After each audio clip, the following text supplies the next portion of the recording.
हम्म।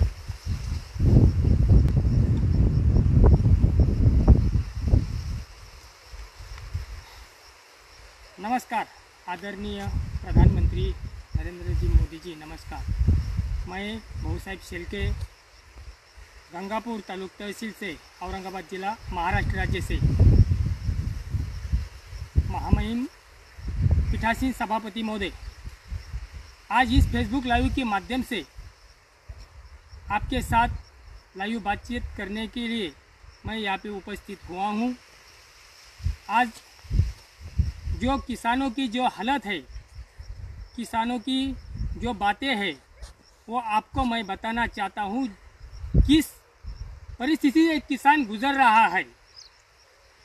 अकाल बारिश पर गिर रही है, तेलों के दाम बढ़ रहे हैं। इसकी वजह से कृषि निविष्ठाओं की भी जो वस्तुओं की, चीज़ों की जो दाम है वो बढ़ते रहे हैं। इसकी वजह से खेती करना परवड़ता नहीं हमको। आमदनी 25 पैसे हो गए, खर्चा रुपया हो रहा है। मोदी जी, जिस तरह से पिछले 6-7 सालों में तेलों की कीमतें बढ़ रही है, उसी तरह से फसल के दाम बढ़ रहे हैं क्या, ये आप मुझे बताइए। आदरणीय सभापति महोदय, जिस लोकसभा निर्वाचन क्षेत्र से मैं आता हूँ वो मराठवाड़ा का निर्वाचन क्षेत्र औरंगाबाद है, जहाँ पर कुछ सालों में कभी कभी बहुत सूखा पड़ जाता है, तो कभी कभी अकाल बारिश की वजह से हाथ में आने वाली फसल खराब हो जाती है। जो हमारे किसान भाई हैं, वो सभी किसान भाई अपनी फसल के दाम को लेकर बहुत चिंता में है। हमारे किसान भाइयों ने पिछले 2-4 सालों में प्रधानमंत्री जी के नाम से जो शुरू हुई है फसल बीमा योजना, उस फसल बीमा योजना में हर एक किसान ने भाग लिया है। पर इसमें हुआ यह है अध्यक्ष महोदय कि किसान फसल का बीमा तो भरता है, पर किसान को वो फसल के बीमा का जो कवरेज है वो नहीं मिल पाता। जो गवर्नमेंट, हमारी गवर्नमेंट कहती है कि फसल का जो बीमा है, सोयाबीन, मैं अभी इस सोयाबीन में के खेत में खड़ा हूँ, इस सोयाबीन को 40,000 रुपये का कवरेज बीमा मिलता है। पर जब एक फसल अकाल बारिश की वजह से खराब हो जाती है, तो हमारे किसान को 2,000-2,500 रुपये तक का हेक्टेयर का बीमा मिलता है, जिसका बीज का खर्चा 1 हेक्टेयर के लिए 20,000 रुपये आता है। और 2,000 रुपये लेकर हम क्या करेंगे अध्यक्ष महोदय। जो हमारी जो मांग है, हमारे फसल के दाम के हिसाब से, जो लागत के हिसाब से हमें आमदनी होनी चाहिए। जो स्वामीनाथन आयोग के हिसाब से लागत के दाम पर जो हमें भाव मिलना चाहिए, वो हमारे किसानों को कभी मिलता नहीं है। और जो भी सरकार आती है, वो किसानों के बलबूते पर वो सरकार सत्ता में बैठती है। जब तक सत्ता में नहीं रहती कोई सरकार, तब तक किसानों की बातें करती है, पर जब सत्ता में आती है तब अदानी अंबानी की बात होती है। मोदी जी, मैं आपसे एक सवाल करना चाहता हूँ। मैं एक आम किसान हूँ और हमारे खेत से ही मैं ये आपसे बात कर रहा हूँ। इसका जो कारण है कि फसल के जो दाम है, जो कवरेज मिलना चाहिए। अब आप बताइए, 1 एकड़ खेती करने के लिए हमें लगभग 25 से 30-40 हज़ार रुपये तक का खर्चा आता है। फसल के हिसाब से खर्चा बढ़ जाता है। गन्ने का अलग खर्चा आता है, प्याज का अलग खर्चा आता है।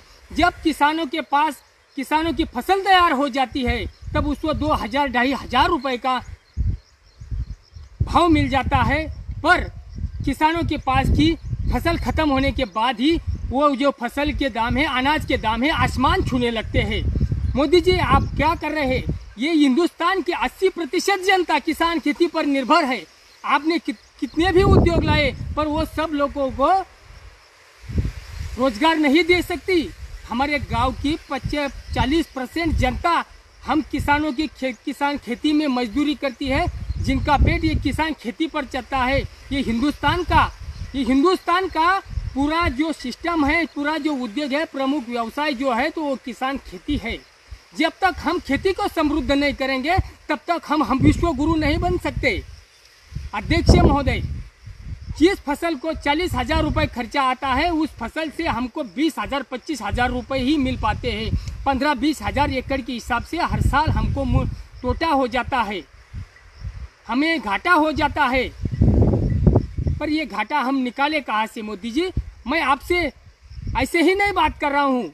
जो आपके सरकार ने पिछले 6-7 सालों में जो निर्णय लिए हैं वो में मुद्दे के साथ, और जो पूरे जो सिस्टम है वो मैं लिख कर लाया हूँ, और वही हिसाब से मैं आपसे बात करना चाहता हूँ।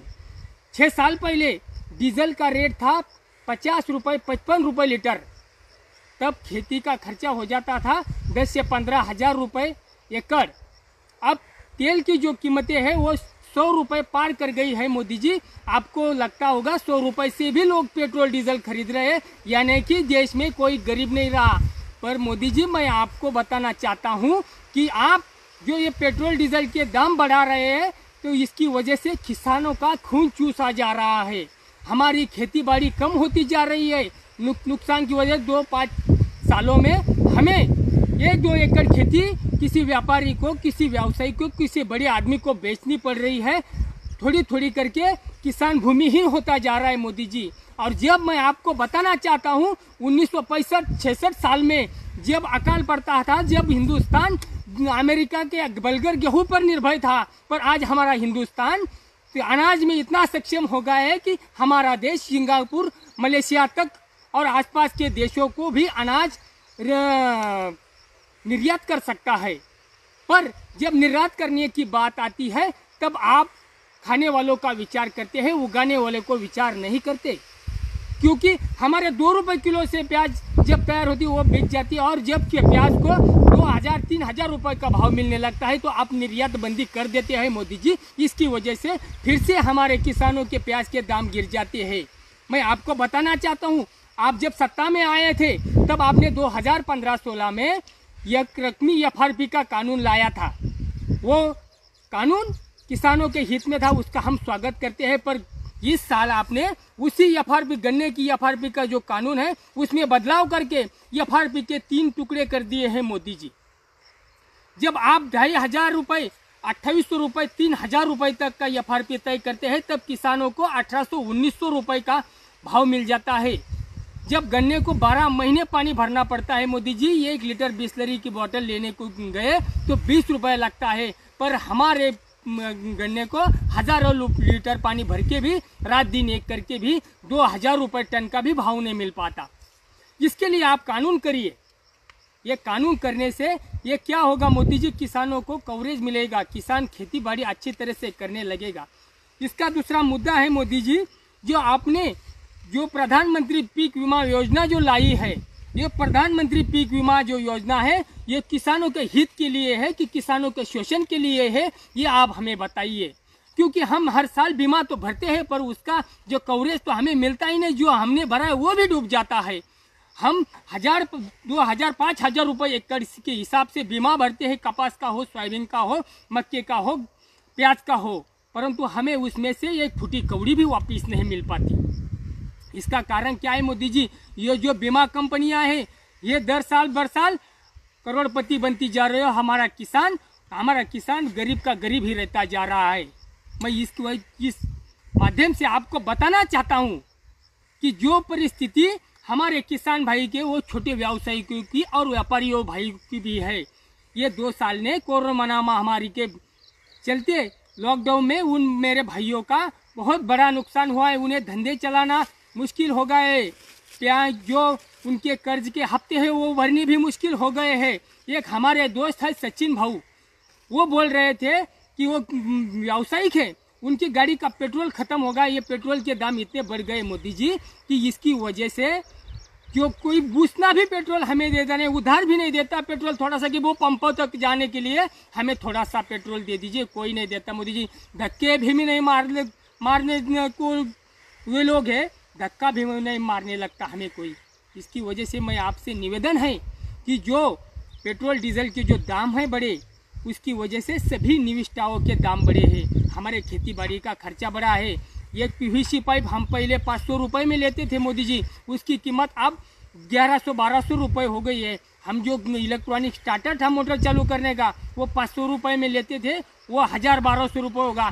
सब चीज़ों के दाम डबल में बढ़ गए हैं, पर उसकी हिसाब से हमारे किसान फसल के दाम 1 रुपये से 2 रुपये से आप बढ़ा रहे हैं। ये कहाँ का न्याय है मोदी जी?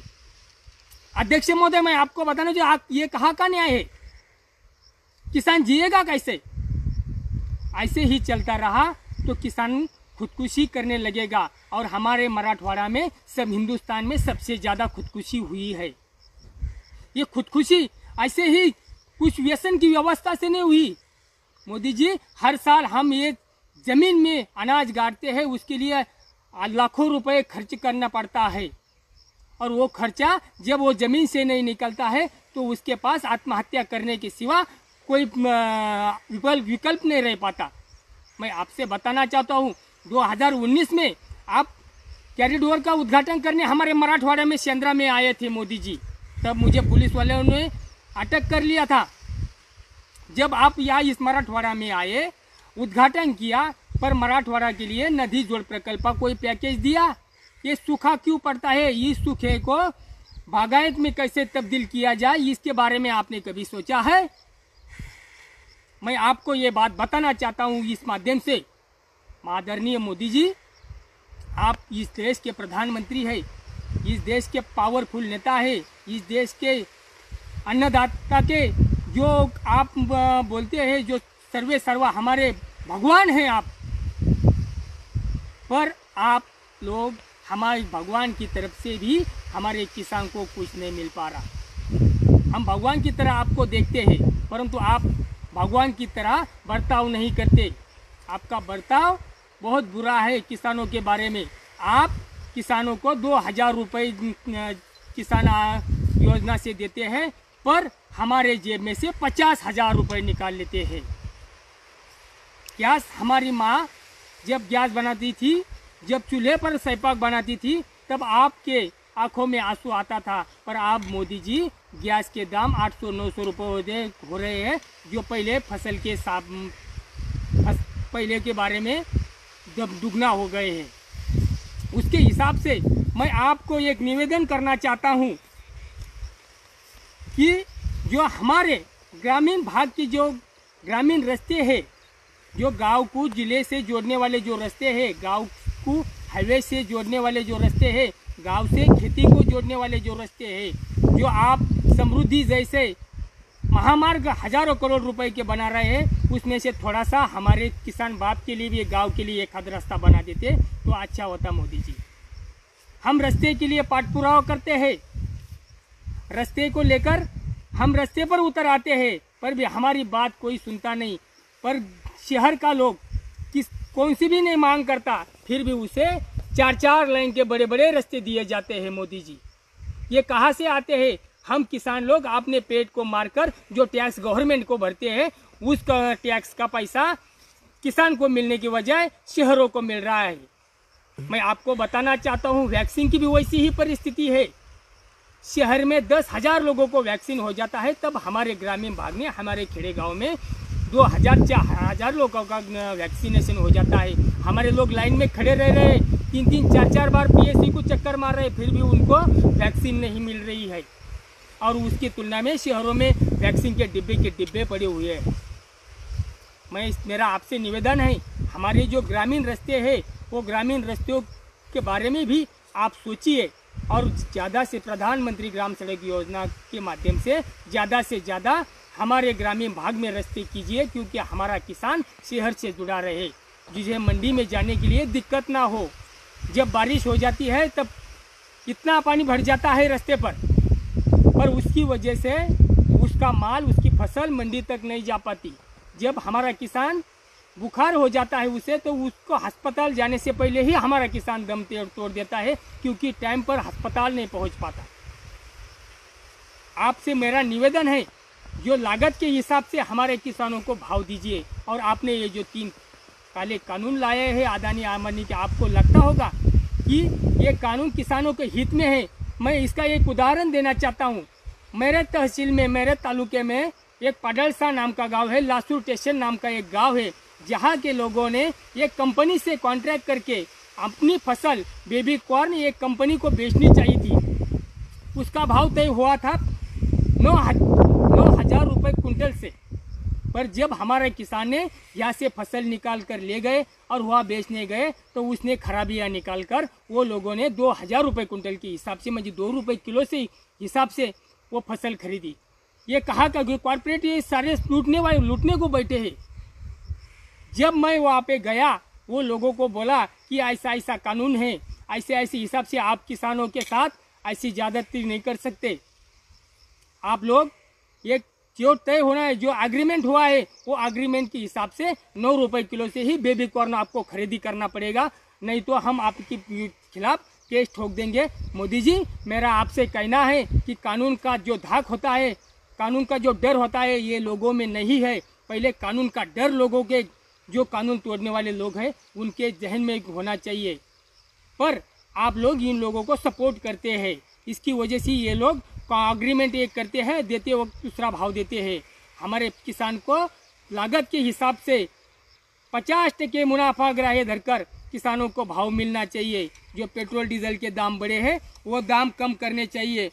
मैं आपको ये बताना चाहता हूँ कि संसद में जो बैठे हैं, संसद में जो लोग बैठे हैं, वो लोग किसान नहीं है, वो किसान की बात नहीं कह सकते, क्योंकि वो लोग करोड़पति लोग हैं। आपसे मेरा निवेदन है, संसद में कम से कम हमारे 200 प्रतिनिधि होने चाहिए जो ग्राउंड में खेती करते हैं, जो जिन्हें खेती का ज्ञान है। उन्हीं लोगों को आप संसद में बैठने का मौका दीजिए और इसका ऐसा कानून कीजिए कि किसान 200 किसान हर संसद में बोल सकते हैं, बैठ सकते हैं। इसके लिए और दूसरा मुद्दा यह है, हमारी किसानों की जो सहकारी संस्था है, जो कॉरपोरेट संस्था है, जो आप ये किसानों के 3 कानून लाए हैं, उसकी वजह से वो खत्म हो। वो संस्था किसानों की है और किसानों की ही रहनी चाहिए, क्योंकि किसानों की संस्था सस्ते में हम बेचने नहीं देंगे। ये विरोध नहीं है, किसानों ने अपना खून पसीना लगाकर ये संस्थाएं खड़ी की है। ये संस्थाएं और बड़ी होनी चाहिए और इसके लिए आपके गवर्नमेंट की ओर से कुछ ना कुछ मदद होनी चाहिए। महाराष्ट्र में शुगर केन का, गन्ने का जो क्षेत्र है वो बहुत बड़ा है, पर ये गन्ने का फैक्ट्री, जब किसान के पास गन्ना होता है, उसे गन्ने काटने के लिए बहुत दिक्कत हो जाती है, क्योंकि उसके पास में कोई कारखाना उसका गन्ना ले नहीं जाता। उसके लिए हमारे पास में एक गंगापुर कारखाना है, वो कारखाना 12 सालों से बंद पड़ा है मोदी जी। उसकी वजह से हमारे तहसील के किसानों को बहुत बड़ा नुकसान पहुँच रहा है। हमें पश्चिम महाराष्ट्र की ओर जवाबदार रहना पड़ रहा है। मैं आपको बताना चाहता हूँ, ये सहकारी जो संस्थाएं, जो कारखाने हैं, वो आप चालू करने के लिए सेंट्रल गवर्नमेंट की ओर से, स्टेट गवर्नमेंट की ओर से उन आधारी कारखानों के लिए आप निधि दीजिए। और ये जो सहकारी संस्था है हमारी, ये संस्थाएं टिकने के लिए, ये संस्थाएं बड़ी होने के लिए मदद कीजिए। बोलने के भाव में मुझसे कुछ गलती हो गई होगी मोदी जी, आदरणीय अध्यक्ष महोदय जी, तो मैं माफ़ी चाहता हूँ। पर मैं एक आपसे फिर से एक निवेदन करता हूँ, जिस तरह से तेल के और इतर दाम बढ़ रहे हैं, उसी तरह से किसानों के फसल के दाम भी बढ़ने चाहिए। इसके लिए आप MSP में बदलाव करके स्वामीनाथन आयोग के हिसाब से आप किसान के फसल को भाव दीजिए। यही आपसे विनती है। आपसे रजा लेता हूँ। जय हिंद, जय महाराष्ट्र, जय भारत, जय जवान, जय किसान।